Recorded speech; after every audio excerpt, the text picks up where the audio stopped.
Thank you. Today we're going to talk about an anatomy of an argument. This is not really just about arguments, but this is about issues. Any kind of issues you have in your family. You might as well take your shoes off because I'm going to step on your feet today, whether you have shoes on or not.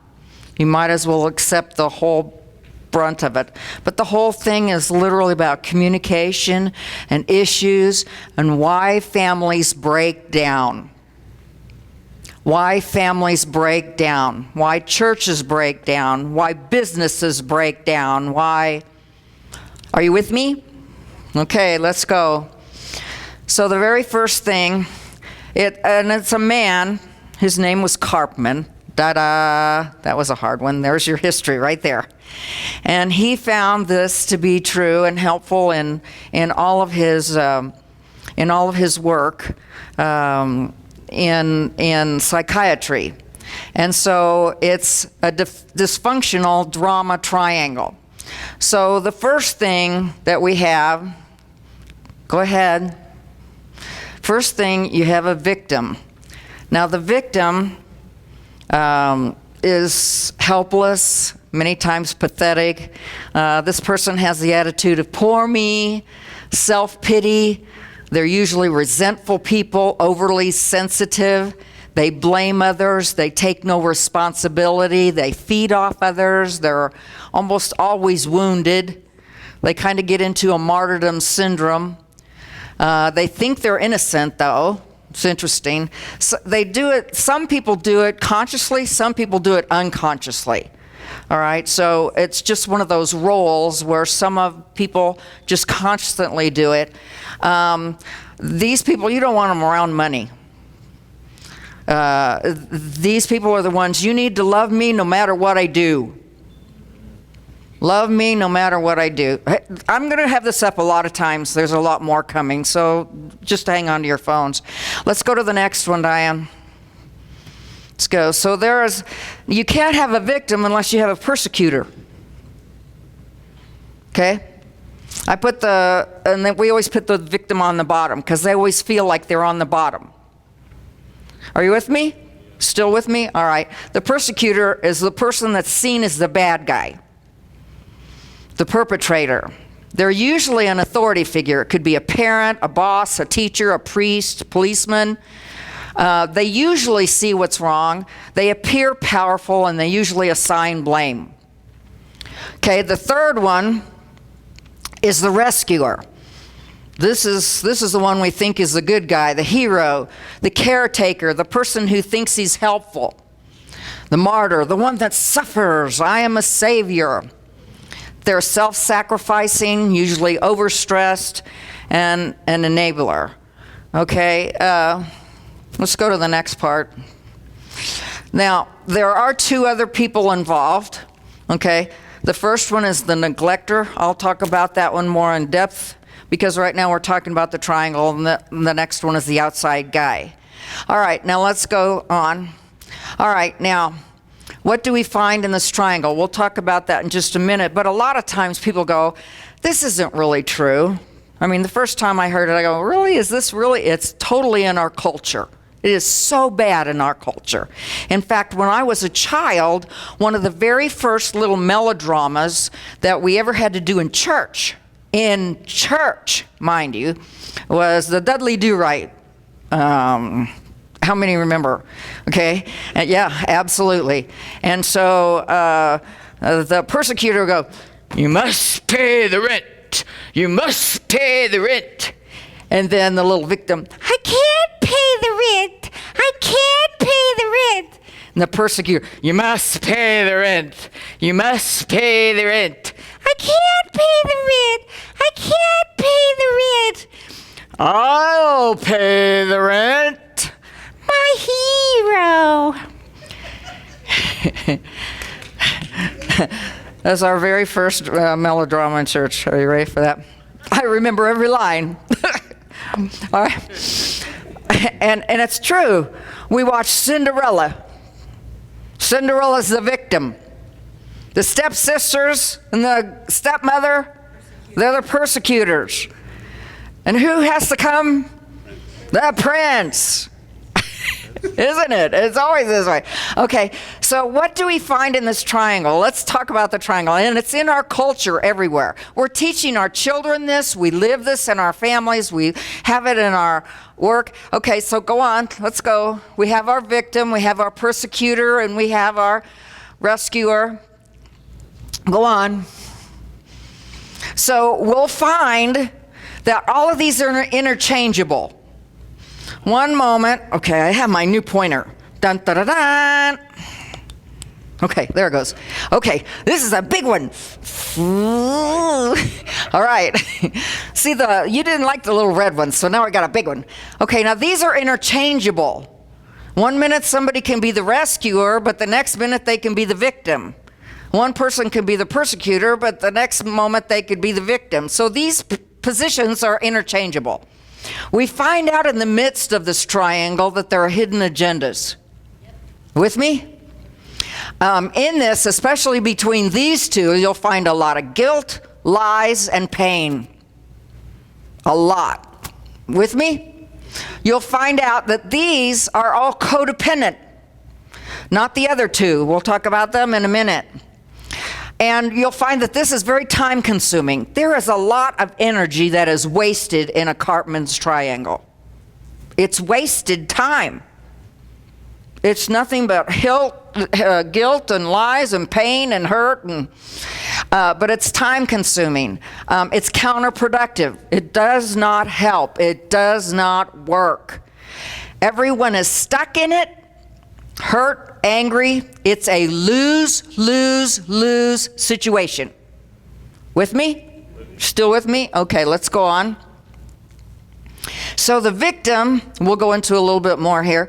They're usually helpless, pathetic, the poor me, self-pity I talked to you about, resentful, they think they're innocent, overly sensitive, blames others, takes no responsibility, they always appear wounded, they appear weak, they're in a lot of denial.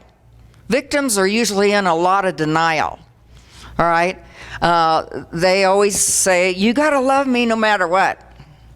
They'll feed off others and they'll drain their money. These people usually are the ones that get into substance abuse, any kind of stuff. They usually are fluctuating between self-pity or anger.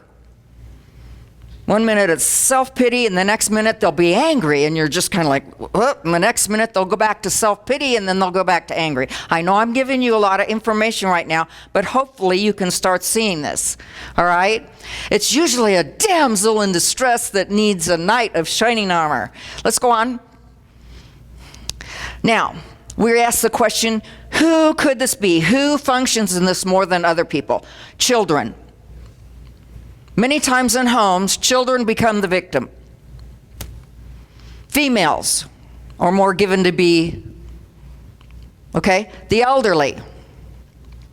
Those who appear different. They don't seem to fit the norm. Mercy-motivated people. You need to stay away from this. Okay, let's go on. So the persecutor, again, we see him as a bad guy, the perpetrator. Usually they're judgmental people. They have higher standards. They assign blame. Again, they're authority figures, or they assume a position of authority. Many times they see what's wrong, and they could be right, but they end up being the accuser. Who's the accuser supposed to be? The devil. Why are we doing his job? With me? They appear powerful, domineering, and they can be, well, I have a question mark there, they can be a bully, or they can appear to be a bully. Are you with me still? All right. They withdraw when they're confronted.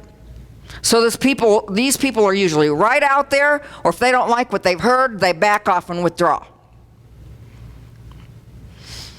Oh, this is fun. I know, I've been dreading this all week. Now, who can this be? These can be a parent, a boss, a teacher, police, males usually, fathers usually. Prophecy motivated and administration motivated people can go into this real easy. Okay? They think they're helping, but they don't understand how they're appearing. Okay, let's go to the next. The rescuer, this is a good guy. Da, da, da, da. Mighty Mouse is on the way. Okay, but anyway, they're the hero, the caretaker, the helpful person. They're the martyrs, the ones that suffer. They have this savior thing, save everything. These people bring home everything. Seriously. They're trying to save everything and everyone. They have a bunch of stuff. Ouch. Yeah. You need to get rid of some stuff and start thinking about people. But this is really typical. But they're self-sacrificing. They have unhealthy secrets because they're trying to rescue the victim. That doesn't help. That makes the perpetrator worse. Oh boy. How does that help? So they want to solve other people's problems. That's whose job is that? It's God's. That's right. Thank you. They're usually overstressed and worn out because they do too much. And either they see themselves as a hero and they have a hard time thinking they're an enabler of the victim. How many are already thinking of family members right now? You should be able to real quick. If not, I'll point them out for you, because I've seen it in play in every family here. Okay, let's go on. Who can this be? The rescuers? Mother. Grandparents fall into this bad. We have to make sure we support parents, not children. You make them victims when you do that. You set them up to be victims later in life. You might as well figure out how to preach a little bit today. Oh, it went out. In it? There it goes. Okay. So police, that's an obvious one. Police to me. Teachers, pastors. Pastors are always trying to help. Sometimes they're too involved. Exhortation and mercy motivated people. You know, exhortation, the worst. Exhortation's like, we can make this work. And they put more effort into it than the person themselves. Does that make sense? You follow me? Okay, let's go on. Now, we have two other ones outside the triangle, the neglector. Now, this is a person, so it's not in the triangle, but they're part of the situation. With me? Still with me? Okay, this person's checked out. They accept the fact that the dysfunction in the workplace or in the family or whatever, that it's normal. They've just accepted this is normal. This is what life is like. Are you hearing me? The problem with that is when you accept that, then you usually don't accept the changes of inner healing from God. They ignore the situation, and most of the time they do it to avoid hurt. They see how all three of the other people are getting hurt.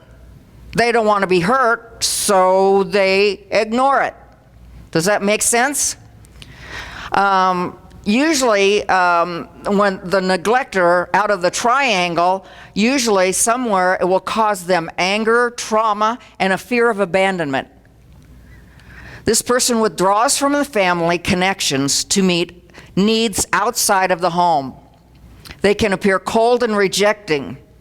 It's not that they're cold, it's not that they're rejected. They're outside the triangle. They're trying to stay outside of that. They usually give up their childhood and become parentified. I know that's an interesting word. Parentified, it means they, at a very young age. Chuck, at a very young age, at 14, he started full-time work. Full-time work, 14, to support his mom. Okay? So anyhow, let's go to the next one. This is the outside guy. They see usually what the others don't, a very dysfunctional group. It doesn't matter if it's church, it doesn't matter if it's a bowling league, it doesn't matter. Are you with me? They usually will see that. This person looks for a better way to live. So they disconnect like the neglector. The neglector usually stays more involved. The outside guy will literally go outside. You'd be surprised how many of them leave the home. All right? Look for a better way to live. They find their skills and they find their success there, so they will stay in those. Because of that, resilience will come to them. They're usually hardworking people with achievements. All goes well until they start to feel empty from withdrawn contact. So, people, this is where a lot of times we find people that go through a midlife crisis. Oh, that went over big. Okay. Seriously, it's one of those things where it's like they've done really well and successful in their life, and then they get to a point where it's like, where's the significance? I've done a lot of achievements, but where's the significance? Where's the feelings of love and warmth, etc.? But anyway, a lot of times they'll live their life to that point, because it makes sense. You know, some people say all people go through midlife crisis. That's not true. It's not true. Some people go through it, and a lot of them it's because of this, all right? This can bring depression, or they can work through the past issues. So these people in midlife crisis, they're trying to feel better about themselves and feel better about the situation, and they go into a depression if they don't try to work through the past hurts and issues. Okay, let's go to the next one. All right, so we're going to do some scenarios. Yay. Okay, so here's our triangle again. So let's say the dad is the persecutor, and the mom is the victim, and the child is the rescuer. What happens in that scenario? How many have seen this scenario? How many have seen this scenario? Uh-huh. Good. Some of you are back there really thinking about it. It's interesting because Chuck's family came from this, because he was an abusive alcoholic, took his rage out on the mom. Chuck was the one who wanted to save her. Therefore, it forces him in a position of adulthood, and he receives no childhood. Before long, the mom is always looking for this person, the child, to always come to her rescue. Did it once, do it again. When this happens, the two of them go together. This usually can't be healed.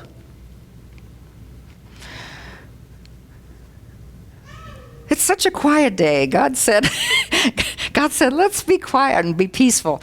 I'm telling you what, God is trying to deal with this because we need to be different than the world. Seriously, we need to have something to offer them. When we're doing the same crud as them, it says, everything good comes from the Father of lights.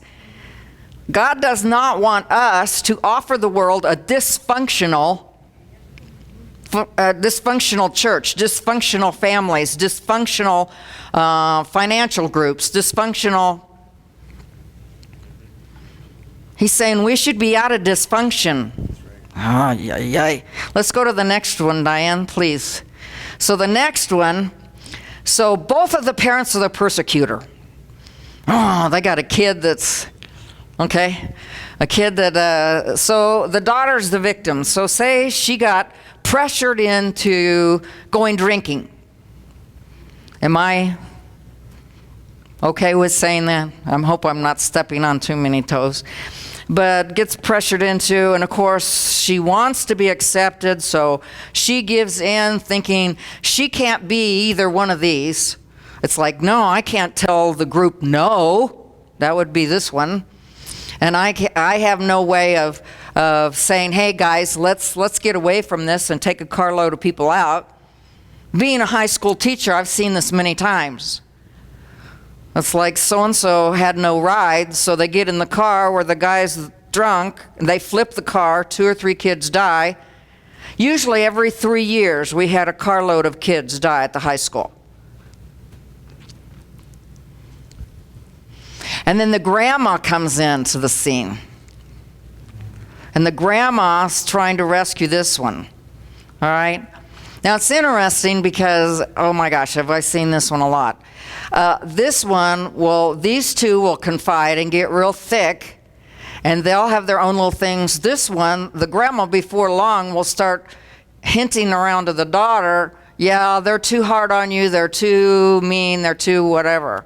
All right, we had a little gal, and the dad left. If I remember right, it was some sort of work deal, I don't remember. But anyhow, the dad left, but the mom was having a terrible time with the daughter. And the daughter wanted to get her way all the time. The mom wouldn't let her get her way all the time. But grandma would, because grandma would listen to what the daughter would say. Are you with me? Yep. And so when we confronted them on this, I talked with the little girl. She was what, 14, 12, somewhere there. I said, you don't understand how bad this is. And she said, no, I'm going to go to court, and I'm going to tell them how bad my mom is, and I'm going to get to live with my grandma. That was her plan. They went before the judge, and I told her, don't do that. They'll take you away. No, they won't. They'll see grandma's great. Mm-hmm. Don't you just love it when 12-year-olds and 14-year-olds and 17-year-olds think they know it all? And then they call you, and it's like, help me out here. Anyway, it was interesting because they went to the court, right? She did. She pushed it, went to court. When she went to court, the judge saw the triangle. Saw the mom, saw the daughter, saw the grandma. He saw that there was too much division here. There was too much contact here, and he made it very clear. He said, I'm putting you in foster care. Took her clear out of the family. She just figured, oh no, this will never happen. And these two, all of a sudden there's huge hurt, guilt. With me still?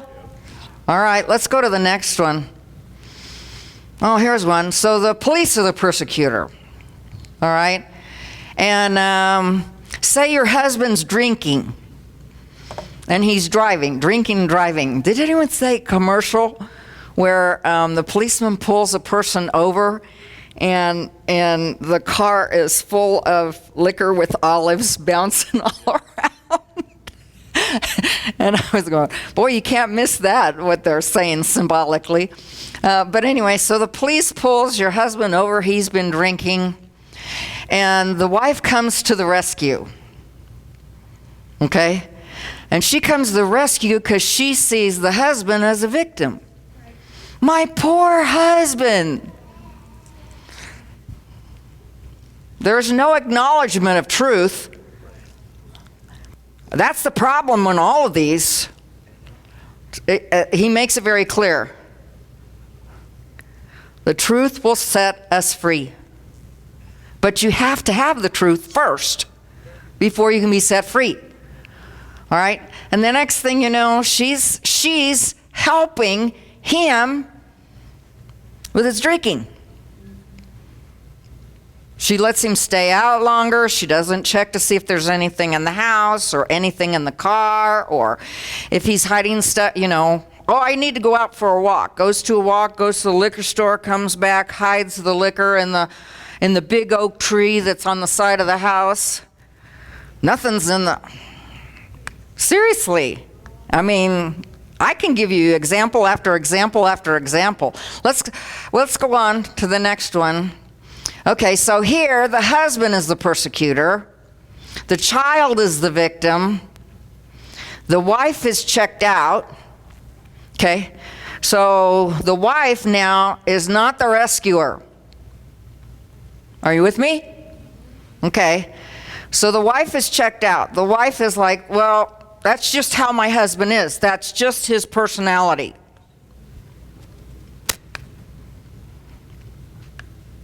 That's just his personality. And the next thing you know, the dad does something to the child. Sex is involved.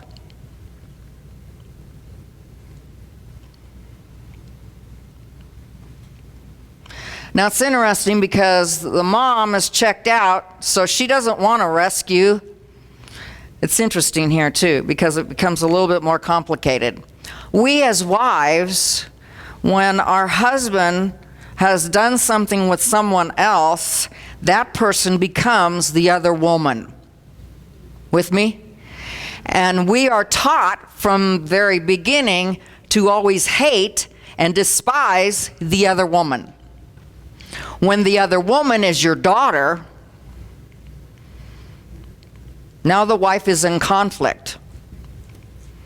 But the worst part is, the child will end up hating the mom more than the dad. Because the child will go, why didn't you rescue me from this mess? Why didn't you rescue me from this pain? Are we starting to get this? Now, when we have other children and say they've checked out, okay, so a neglector or an outside guy, either way, what usually happens? So say we add those two children in here. It's a family of 5. When there's sex involved, usually the one that's outside will look for some place to go live other than their home. So they'll look for a neighbor, someone in church, they'll look for one of their best friends. You'd be surprised how many kids go, I want to go live with so-and-so. You'd be surprised how many people from the kids, I mean, my kids were always rescuers, like their father. So I didn't have just one person bringing a whole team home. I had 3. My other brother, Chris, was a rescuer. And my brother, Chris, I want to tell you something. He hated spiders like you can't believe. He hated spiders. Hated them. When he would move with Chuck, Chuck did moving company stuff, and he'd hire Chris for some odd jobs. And he'd make good money and stuff. Chris would always lift up the chair or lift up the chest and look under with his flashlight before he'd lift anything, because he hated spiders. But his rescuing need was so strong. I get my energy because I feel good. I feel good because I'm a rescuer. I feel good because I'm powerful. I feel good because I'm getting attention. Do you see what each one? I feel good as a rescuer because I've done something good. All right? That's their energy. The persecutor, I feel powerful. So that's what they get out of this one. I get all the attention. Which is true. When you have one child that gets all the attention, whether it's good or bad, the other ones check out. The other one may live there but totally ignore what's going on with the brother or sister. But anyway, back to the story. Chris one day came home with a tarantula in a giant Skippy jar. The thing was all bunched up in the Skippy jar. It was such a big one. He goes, Mom, I think something's wrong with the tarantula. It was not functioning right outside, so I think we need to help it. This is a problem, people, when something you hate, and all of a sudden you want to, that's a big red flag, big red flag. The tarantula did die, thank God. All right. Well, there were plenty of tarantulas. You know the tarantula migration that happens in the south of Colorado? Oh, you didn't know about that? Well, okay. I won't scare you anymore. Okay.